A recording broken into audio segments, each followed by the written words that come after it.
ওরে ও ভূমি মদিনার ভূমি, ওরে ও মাটি মদিনার মাটি, দুই দিকে দুই সাথী হায়, বিছখানে আমার নবী জিন্দা শুয়ে কই সুবহানাল্লাহ হলো না তো? হাত উঠেছে। আরেকবার চান্স।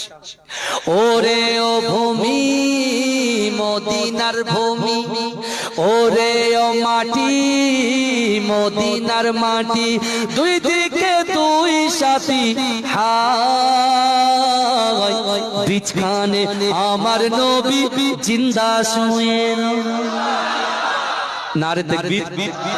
এই রাসূলুল্লাহর একদিকে শুয়ে আছেন সিদ্দিক আকবর, আবু বকর সিদ্দিক। আজ ফজর পর্যন্ত দোয়া যাবে ইনশাআল্লাহ।